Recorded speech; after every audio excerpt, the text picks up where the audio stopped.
नमस्कार।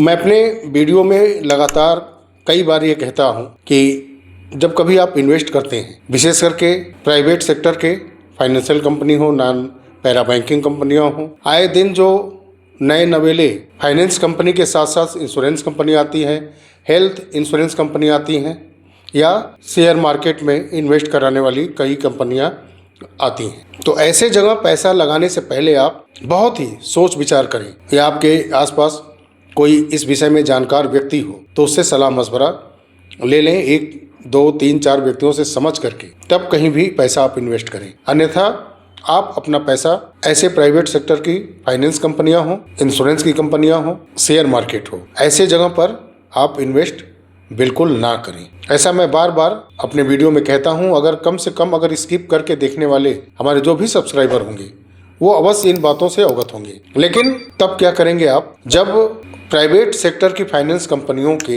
अलावा आपके नेशनलाइज्ड बैंक हो जो कि इंटरनेशनल लेवल पर भी बिजनेस करती हैं बैंकिंग की, वैसे अगर बैंक के ब्रांच के अंदर आम जनता से ठगी की जाए, उनके धन को लूटने का एक सातिराना अंदाज बना लिया जाए और उस ब्रांच से लाखों रुपए की ठगी बहुत सारे जमाकर्ता से कर लिया जाए, जिन्होंने फिक्स डिपॉजिट किया है उनसे कर लिया जाए एक नेशनलाइज्ड बैंक के द्वारा, तब आप कहां पैसा जमा करके सुरक्षित रह सकते हैं। बैंक ऑफ बड़ौदा लखनऊ के अंदर में एक ब्रांच जहां की बहुत बड़ी ठगी का मामला सामने आया है। जब ऐसे नेशनलाइज्ड बैंक जब ठगी करेंगे तो आम जनता, मध्यम वर्गीय से लेकर के गरीब जनता जो पाई करके कमाती है, थोड़ा थोड़ा पैसा इकट्ठा करके जमा करती है, कहीं किसी किसान ने मजबूरी बस ज़मीनें बिक्री की अपनी लड़की के शादी के लिए, बेटे के अच्छे जॉब के लिए, और वो पैसा फिक्स डिपॉजिट के रूप में या सेविंग अकाउंट में जमा किए हैं और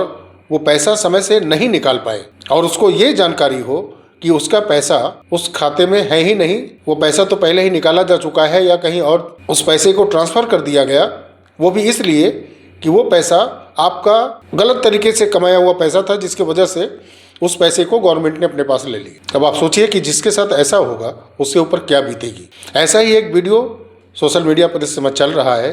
पहले उस वीडियो के कुछ फुटेज आप देखिए जो कि कितना मर्माहत करने वाला है। एक विकलांग स्टूडेंट है जो आत्मदाह करने की बात कर रहा है, उसे पकड़ के बाहर निकाला जा रहा है। किस प्रकार से यहाँ देखिए हालात कर रहे थे, बहुत ही गंभीर है।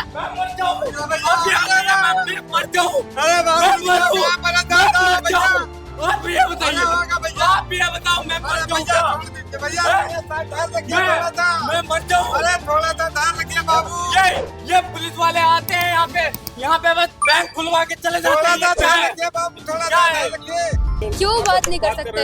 अभी वो लोग बोले कि बैंक की गलती नहीं है तो वो लोग सवाल पूछ रहे हैं। उनको बात करने दो। 2 महीने से बात हो रही है सर। हम तो बीच में इंटरप्ट कर ही नहीं रहे, हम तो जानने की कोशिश कर रहे हैं। क्या बात नहीं कर रहे हैं? पूछिए, हम बात नहीं करने दे रहे आपको। हम सच्चाई दिखा रहे हैं, सच्चाई दिखा रहे हैं। बिल्कुल मैम, हम लोग का सपोर्ट कर रही है। 5 तारीख को सर धड़कने से कुछ नहीं होगा, धड़कने से कुछ नहीं। तो ये भूखे प्यासे इसलिए तो हम यहाँ सुनने आए हैं। हम बातचीत हम भड़काए क्यों नहीं कर पाएंगे? अगर आज मीडिया का दबाव ना होता, हाँ मैं शांत रही। अगर सुनिए, अगर आज मीडिया का दबाव ना होता, बड़े बड़े पत्रकार ना होते, तो ये बात सरकार तक नहीं पहुँचती। 2 महीने से नहीं हुआ है तो हम तो रोक ही नहीं रहे ना, हम तो रोक ही नहीं रहे। बोलिए कि जो दरोगा हमारे एसआई साहब हैं सुबेश चंद यादव जी, वो बैंक का खुला सपोर्ट कर रहे हैं और यहाँ पे बैंक में ताला लगवा दिया गया है। आज हमारा धरना प्रदर्शन था तो हम सुबेश चंद यादव जी से ये सवाल करते हैं कि आप हमारी फीस जमा करने के लिए तैयार हैं? कल मैं आज 12 तारीख है, 3 दिन बाद मेरी फीस की डेट निकल जाएगी, 15 तारीख लास्ट डेट है। तो क्या आप जमा करेंगे? आप जमा करेंगे? ये इस बात का मैं जवाब मांगना चाह रहा हूँ उच्च अधिकारियों से, माननीय मुख्यमंत्री योगी आदित्यनाथ जी से, जो कहते हैं कि हमारे प्रदेश में ऐसी कोई घटना नहीं होती है। तो ये ऐसी दिव्यांगों के साथ में ऐसी घटना क्यों हो गई? इनको कॉलेज से निकाल दिया जाता है तब क्या होगा? तो जवाब दीजिए ना।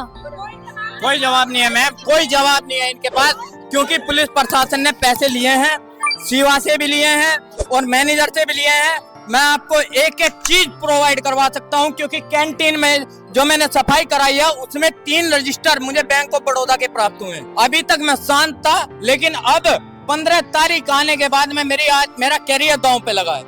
मेरा कैरियर दांव पे लगा है। मैं डी फार्मा का फर्स्ट ईयर का स्टूडेंट हूँ, यहाँ पे सेकंड ईयर में कैसे अवेलेबल करूंगा आप ये बताइए। और मैं मुख्यमंत्री जी से ये मांग करता हूँ कि आप या तो मुझे ये बताइए कि आप मेरे कैरियर का जिम्मेदार होंगे या ये पुलिस वाले जिम्मेदार होंगे। एसएचओ सुरेश सिंह, एक मिनट, एसएचओ सुरेश सिंह मुझसे ये बोलते हैं कि राकेश मलिक तुमको तुम्हारे पैसे 5 दिन के अंदर मिल जाएंगे, लेकिन आज 1 महीना और 20 दिन हो चुके हैं, लेकिन मेरे पैसे मुझे नहीं मिले। शादी टूट गई बेटी की, कैसे क्या हुआ बताइए। अरे एफडी थी सर जी हमारी 3 यहाँ। कितने राशि की? एक 5,30,000 की थी, एक 2 लाख की थी, एक 50,000 की थी। अच्छा। और हमने लड़की की शादी के लिए रखे थे पैसे, थोड़ा लेंगे शादी कर देंगे। और जब पैसा यहाँ आए तो पहले आए एक 23 नवंबर को बिटिया की बारात की। जब उसकी पैसा लेने यहाँ आए तो यहाँ आग दिखाई गई लग गई है, तो इधर उधर मांग जांच करके उसकी निपटाई। और उसके बाद में जब दूसरी बिटिया को लेने आए पैसा, यही फरवरी में होना था बारात, तो यहाँ फ्रॉड सब दिखा दिया गया। तीनों एफडी फ्रॉड है, इधर उधर दौड़ रहे, भटक रहे, कोई सुनवाई नहीं हो रही है। योगी बाबा के यहाँ 3 बार गए, वहाँ सिपाही लोग मुलाकात नहीं करने देते, ना बैठने देते हैं, भगा देते हैं। तो आपकी बेटी की शादी टूट गई इस कारण? हाँ टूट गई भाई, जब पैसा नहीं है तो कैसे शादी करें। कितनी राशि आपकी गई है? मैं खेती बेच के 33,35,000 मेरा मतलब चला गया है। 4 एफडी थी 5-5 लाख की है, और 13,35,000 खाते में थे, वो भी निकाल लिए हैं। मेरे पास कुछ नहीं बचा है। मैं अपनी लड़की की शादी करने के लिए रखे थे, और घर बनाने के लिए रखे, बच्चों पढ़ाने के लिए रखे थे, और मेरे बच्चे स्कूल से निकाले जा रहे हैं। बताइए हम क्या करें, कहाँ जाए बताइए।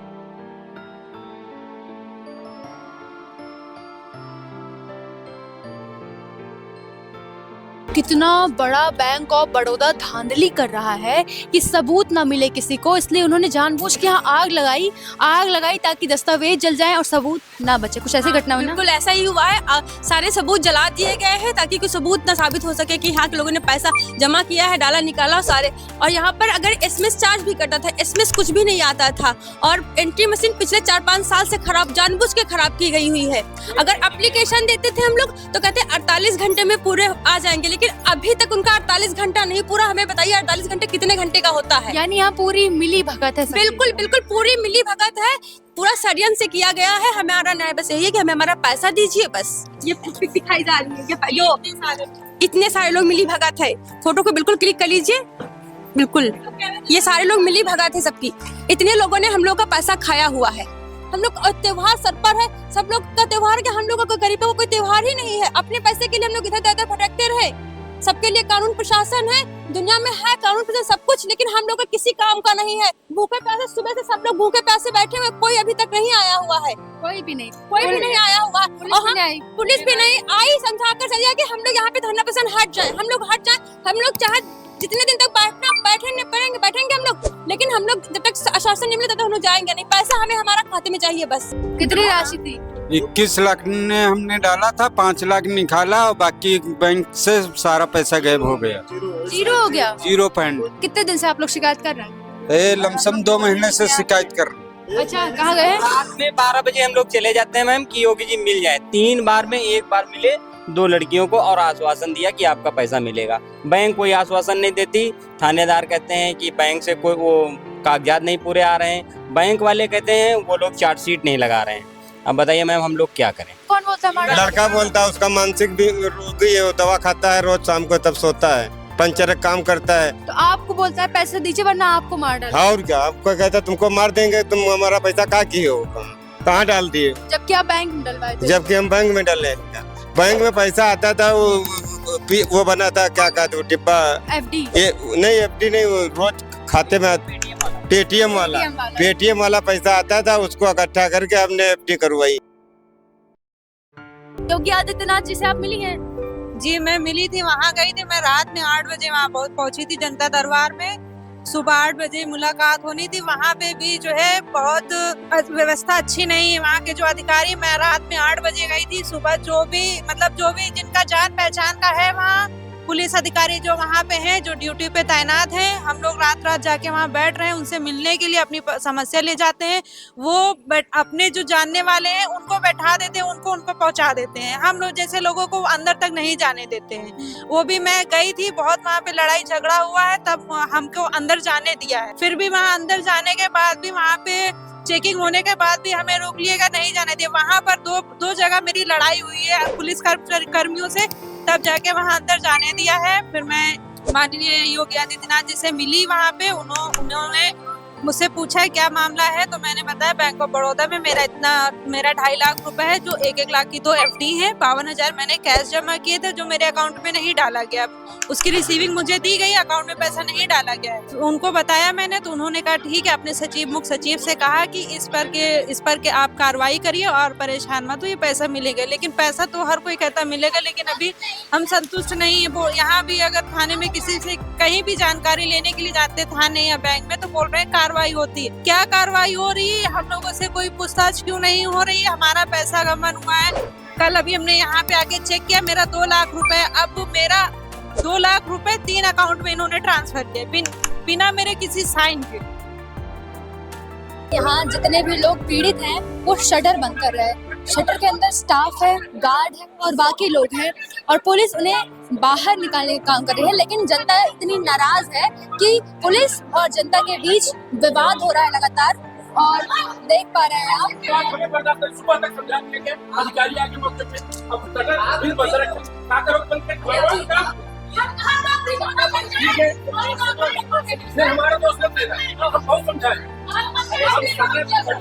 आप भी बताइए कि आपने कितने राशि की FD करवाई थी? मैम FD नहीं, हमारे अकाउंट से 5 लाख रुपए निकाल लिए हमारे पता नहीं चल रहा है। पता क्या, मैं मैसेज भी नहीं प्राप्त हुआ, और बिना हमारे चेक पे सिग्नेचर और साइन कोई मतलब नहीं, किसी चीज का नहीं। अकाउंट होल्डर भी नहीं था, और उसमें निकाल लिए 5 लाख रुपए। क्या कितनी राशि आपने जमा की थी? 3 लाख रुपए।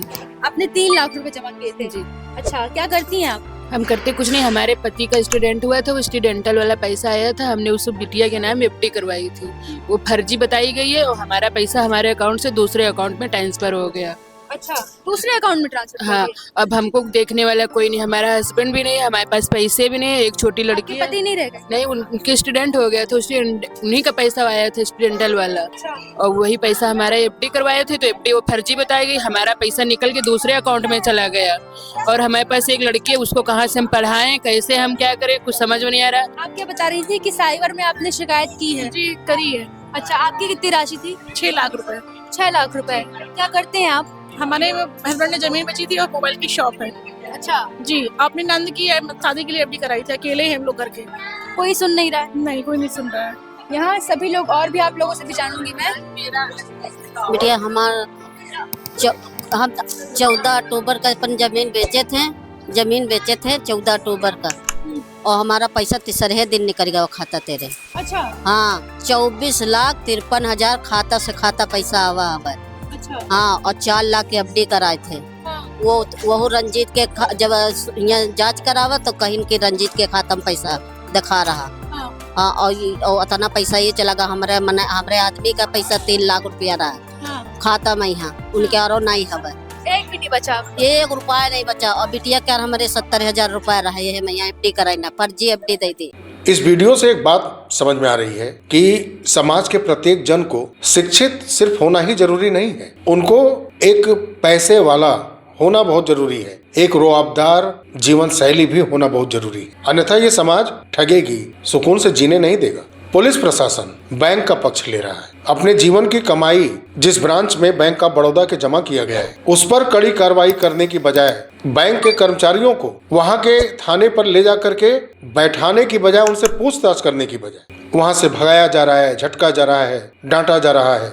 लेडीज कांस्टेबल हो, जेंट्स पुलिस कांस्टेबल हो, एक वहां पर इंस्पेक्टर भी दिखे, तो सारे लोगों का टारगेट, चाहे वो प्यार से समझा रहे हो, फिर या डांट रहे हो, या फिर अपशब्दों का इस्तेमाल करके भगा रहे हो वहाँ से बैंक ऑफ बड़ौदा के उस ब्रांच के जमाकर्ताओं को, फिक्स डिपॉजिटर्स को।